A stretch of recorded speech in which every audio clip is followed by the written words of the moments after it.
नमस्कार। आज हम बात करने वाले हैं इतिहास के एक ऐसे चैप्टर की जिसने भारत की आज़ादी की कहानी को हमेशा हमेशा के लिए बदल कर रख दिया। जरा सोचिए, एक बहुत बड़े पूरे देश में फैले आंदोलन का ऐलान होता है और अगले ही दिन उसके सारे बड़े नेता सलाखों के पीछे होते हैं। तो क्या वो आंदोलन वही दम तोड़ देगा या फिर जनता खुद कमान अपने हाथ में ले लेगी? यही सवाल भारत छोड़ो आंदोलन की कहानी के बिल्कुल सेंटर में है। तो ये सब शुरू कैसे हुआ? चलिए सीधे चलते हैं साल 1942 के उस माहौल में जब हवा में एक अजीब सा तनाव था और ऐसा लग रहा था कि देश एक बहुत बड़े निर्णायक संघर्ष के लिए तैयार हो रहा है। देखिए, उस वक्त दूसरा विश्व युद्ध चल रहा था और भारत एक साथ कई मुसीबतों से जूझ रहा था। कांग्रेस के पास अब एक नया और शायद आखिरी रास्ता अपनाने के सिवा कोई चारा नहीं बचा था। पर आखिर वो वजहें क्या थीं जिन्होंने इस विस्फोटक सिचुएशन को जन्म दिया? देखिए, एक एक करके कई चीजें हो रही थीं। एक तो क्रिप्स मिशन पूरी तरह फेल हो गया था, जिससे ये उम्मीद भी खत्म हो गई कि अंग्रेज कोई संवैधानिक सुधार करेंगे। ऊपर से दक्षिण पूर्व एशिया में ब्रिटिश सेना लगातार हार रही थी, जिससे उनकी अजेय होने वाली इमेज टूट रही थी। और तो और जापानी सेना भारत के दरवाजे पर खड़ी थी। देश के अंदर हालात ये थे कि महंगाई आसमान पर थी, खाने की किल्लत थी और भारत में मौजूद विदेशी सैनिकों का बर्ताव लोगों के गुस्से को और बढ़ा रहा था। और इसी माहौल में महात्मा गांधी के तेवर भी बदल गए। उन्होंने अपने अब तक के सबसे सख्त शब्दों का इस्तेमाल किया और कहा, अंग्रेजों, भारत को भगवान के भरोसे छोड़ दो। ये साफ साफ इशारा था कि अब आज़ादी की लड़ाई एक नए, ज्यादा आक्रामक दौर में जाने वाली है। तो इन सब वजहों से अब स्टेज सेट हो चुका था एक ऐसी ऐतिहासिक घोषणा के लिए जो भारत की तकदीर को बदलने वाली थी। ये सब अचानक नहीं हुआ, इसकी पूरी तैयारी थी। देखिए, 14 जुलाई 1942 को वर्धा में कांग्रेस वर्किंग कमेटी ने एक बड़े संघर्ष का आइडिया मान लिया। फिर 7 अगस्त को बॉम्बे के ग्वालियर टैंक मैदान में सेशन शुरू हुआ और 8 अगस्त की वो ऐतिहासिक रात आई जब भारत छोड़ो प्रस्ताव पास कर दिया गया।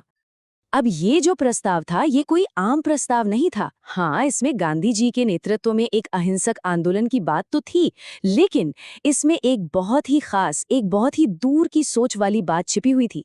प्रस्ताव में ये साफ साफ कहा गया था कि अगर सारे नेताओं को गिरफ्तार कर लिया जाए तो हर भारतीय अपना रास्ता खुद बनाएगा, वो खुद अपना नेता होगा।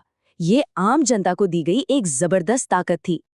और कांग्रेस को जिस बात का डर था, बिल्कुल वही हुआ। प्रस्ताव पास हुआ ही था कि कुछ ही घंटों में कहानी ने एक ऐसा मोड़ लिया जिसकी किसी ने कल्पना नहीं की थी। अंग्रेज सरकार पूरी तरह तैयार बैठी थी। 8 अगस्त की रात मीटिंग खत्म हुई और 9 अगस्त की सुबह होने से पहले ही गांधी जी, नेहरू, पटेल, कांग्रेस के सारे बड़े नेता जेल में थे। सरकार को लगा बस खेल खत्म, नेताओं को पकड़ लिया, अब आंदोलन शुरू ही नहीं हो पाएगा। लेकिन वो बहुत बड़ी गलती कर रहे थे। नेताओं की गिरफ्तारी की खबर आग की तरह फैली और पूरे देश में अपने आप एक जन विद्रोह भड़क उठा। इस शुरुआती दौर को इतिहास में महान अगस्त विद्रोह के नाम से जाना जाता है। बम्बई, अहमदाबाद, पूना, दिल्ली जैसे बड़े शहरों में आम लोग, स्टूडेंट्स, मजदूर सब सड़कों पर उतर आए। ये एक ऐसी क्रांति थी जिसका कोई एक चेहरा, कोई एक नेता नहीं था। हर भारतीय इसका नेता था। और ये आग सिर्फ शहरों तक ही नहीं रुकी, बात इससे कहीं आगे निकल गई थी। देश के कई हिस्सों में तो लोगों ने अंग्रेजी हुकूमत को उखाड़ फेंका और अपनी खुद की सरकारें बना लीं, जिन्हें जातीय सरकार कहा गया। उत्तर प्रदेश के बलिया में चित्तू पांडे, बंगाल के तामलुक में सतीश सामंत और महाराष्ट्र के सतारा में नाना पाटिल, इन लोगों ने साबित कर दिया कि भारतीय अब अपना शासन खुद चलाने के लिए बिल्कुल तैयार हैं। सितंबर 1942 आते आते जब अंग्रेजों का दमन बहुत ज्यादा बढ़ गया तो खुले में आंदोलन करना मुश्किल हो गया। तब इस क्रांति ने एक नया रास्ता पकड़ा। ये एक अंडरग्राउंड मूवमेंट यानी भूमिगत आंदोलन बन गया। जयप्रकाश नारायण और राम मनोहर लोहिया जैसे समाजवादी नेता इस दौर के हीरो बनकर सामने आए। और इस अंडरग्राउंड मूवमेंट का एक सबसे कमाल का हिस्सा था कांग्रेस रेडियो।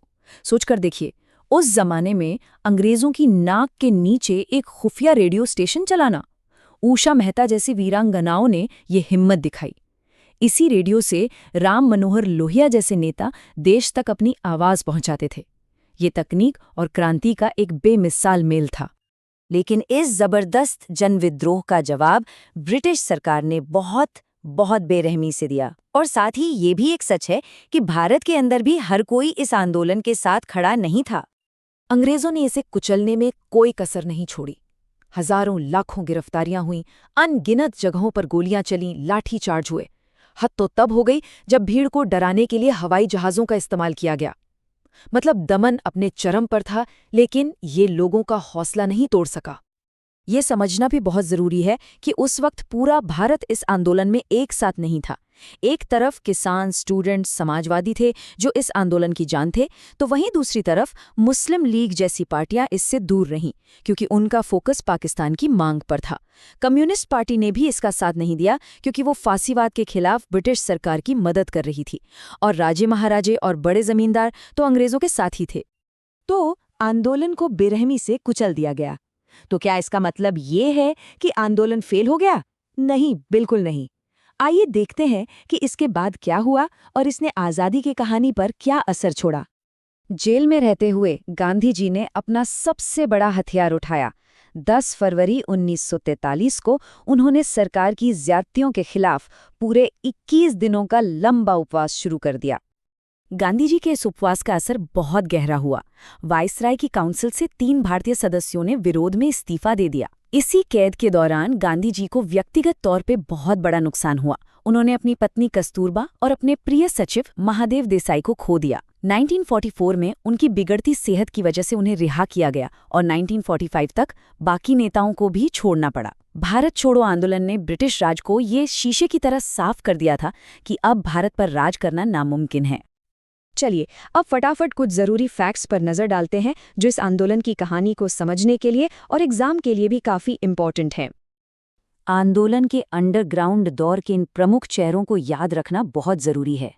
अरुणा आसफ अली, राम मनोहर लोहिया, सुचेता कृपलानी, बीजू पटनायक, अच्युत पटवर्धन और हाँ, जयप्रकाश नारायण।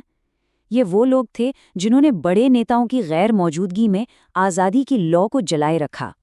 यह विश्लेषण लॉजिक लैडर इंस्टीट्यूट द्वारा प्रस्तुत किया गया है, जिसका उद्देश्य सभी परीक्षाओं के लिए गुणवत्तापूर्ण अध्ययन सामग्री प्रदान करना है।